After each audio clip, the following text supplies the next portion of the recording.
In April, Bruce Wallner was named Ontario's Best Sommelier, and he'll be competing for the Best Sommelier in Canada competition this month in Halifax. He's already a certified master sommelier and has worked at restaurants around the world, including Australia, Spain, and the UK. Welcome, Bruce.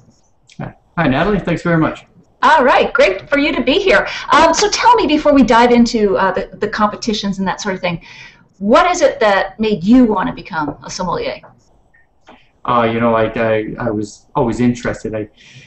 I think the short story is I parlayed a drinking problem into a career. I think that's be the fairest way to say it.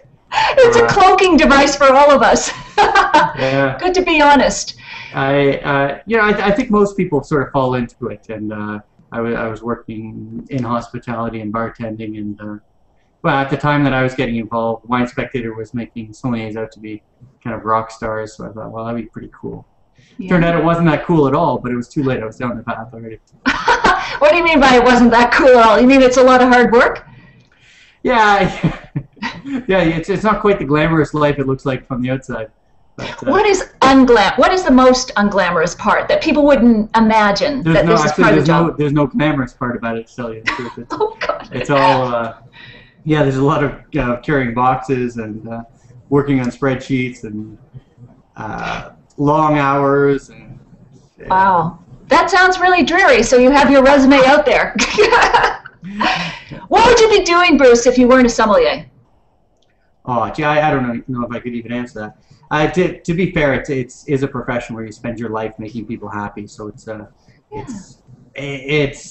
for me, it's something beautiful. It's something that every day I feel great about. It does involve a lot of hard work and a lot of long hours and some thankless work as well. But you know, the little bit you get back is fantastic.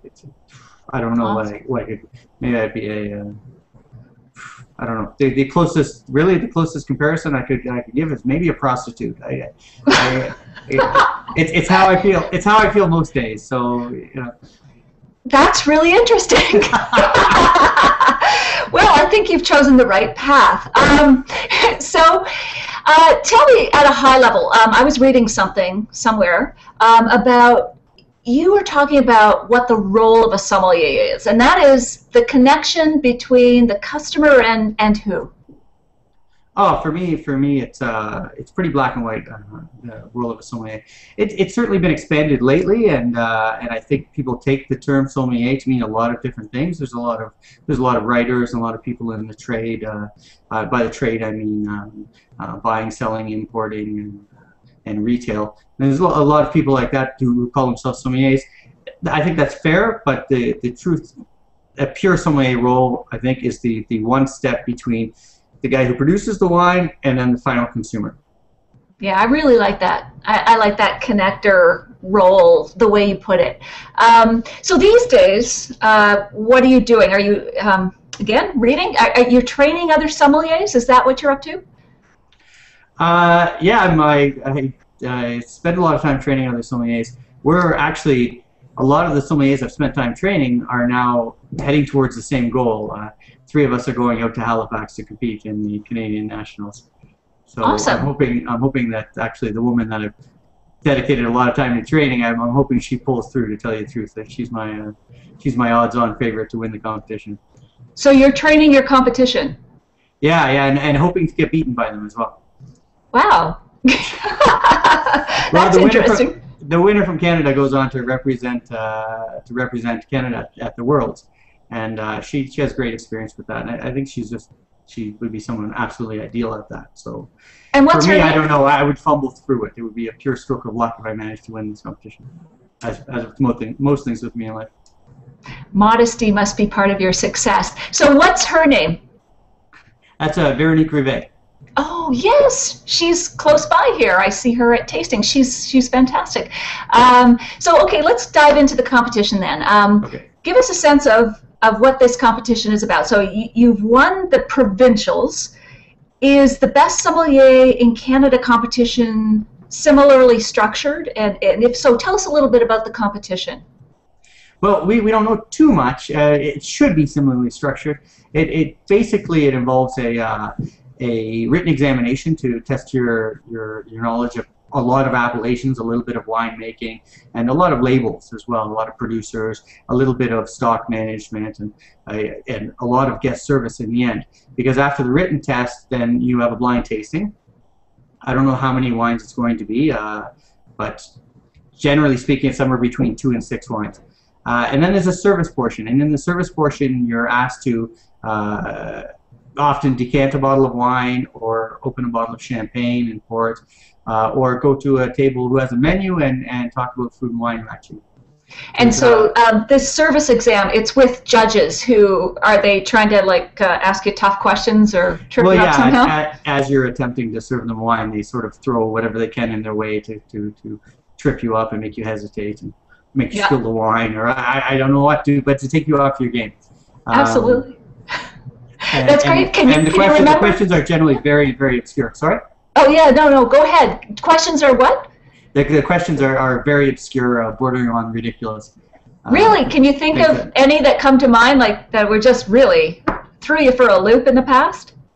Oh yeah, there's a lot of yield questions. I find a bit difficult to know the yield of every appellation in France. This gets to be a bit difficult. Or minimum alcohol levels, or sub-appellations are very popular. Like back in the day, always used to be sub-regions of Vinho Verde was always thrown out there. Or just ridiculous things.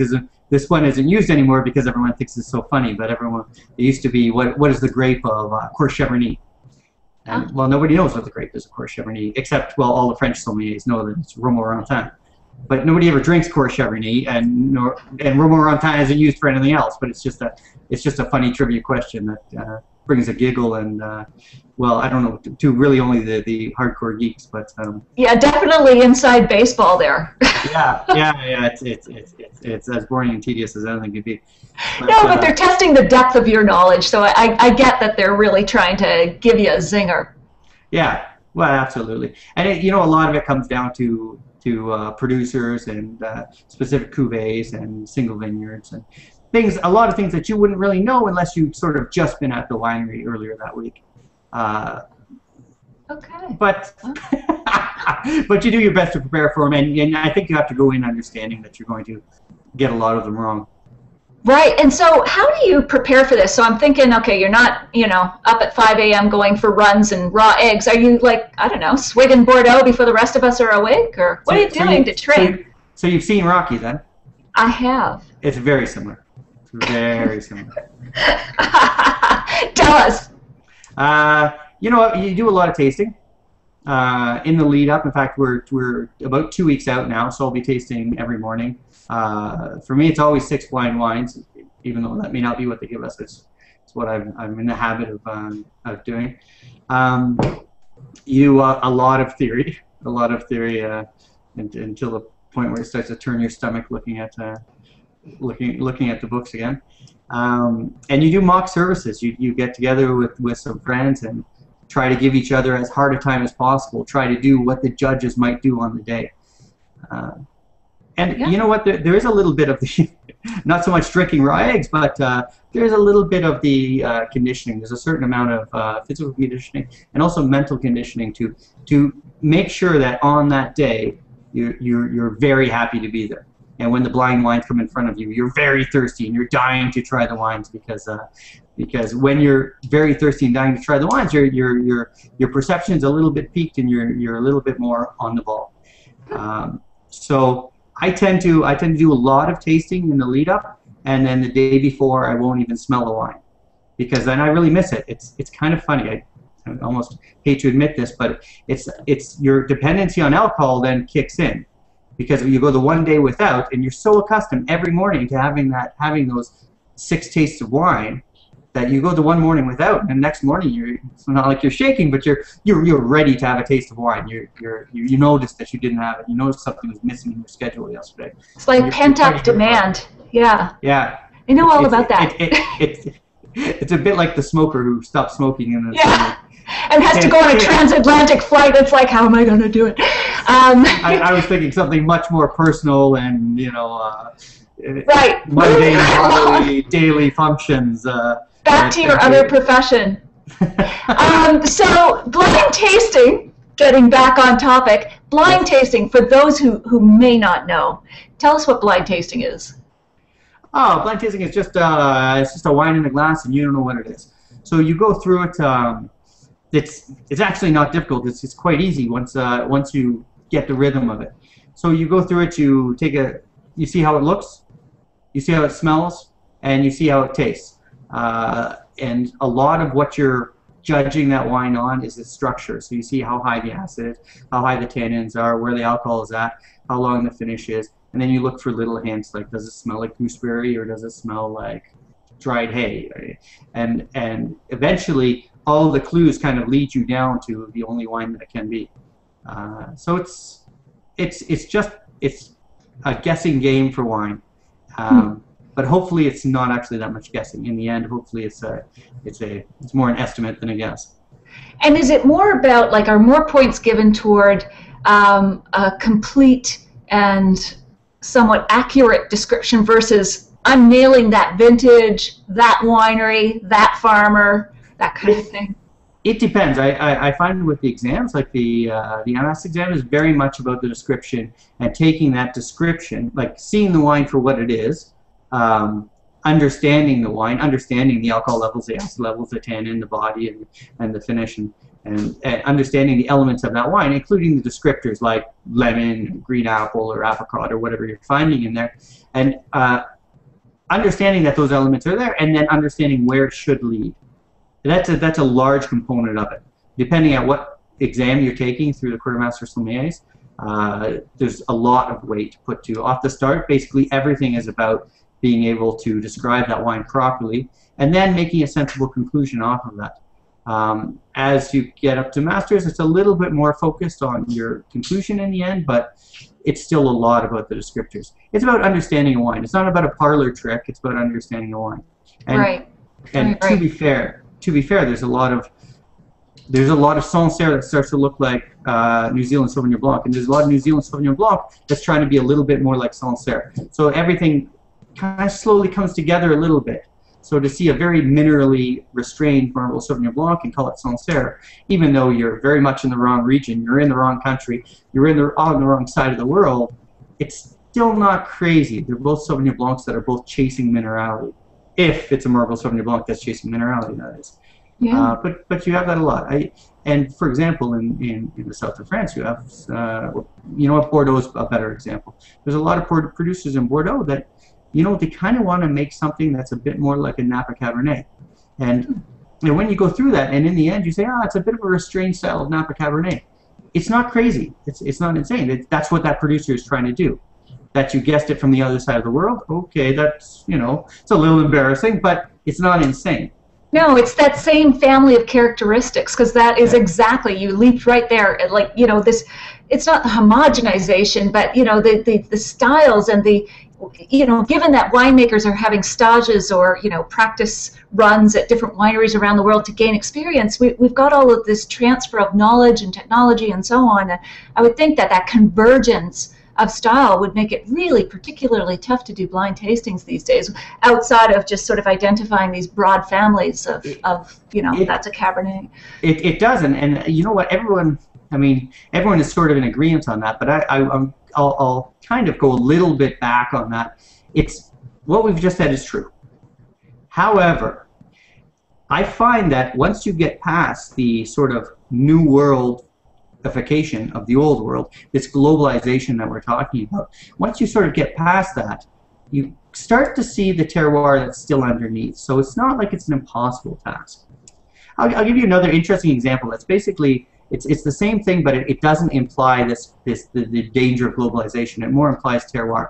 There's many times when I try a Russian River Pinot Noir, and it tastes just like Russian River Zinfandel to me. Now, Pinot Noir has nothing to do with Zinfandel, but when they're both from Russian River, and the winemaker is, you know, trying to do this very fruit-forward, very spicy, very jammy style, gee, they start to seem quite similar. And I could say the same thing with Sancerre and Chablis, completely different grapes, but sometimes the only thing that tells them apart is the malolactic that's in the Chablis, a wine-making point that's in the Chablis. Because you stop tasting the grape, you start to taste the terroir. So it's kind of a homogenization, but speaks more of terroir pushing through than of people making grapes on different sides of the world, just making the same thing. So I don't think it's fair to just blame it on everybody wanting to make the same style. That certainly is a factor, but I think terroir actually, in this long drawn out battle between terroir and international wine styles, I think terroir will prove unbeatable. Will be you can't suppress terroir.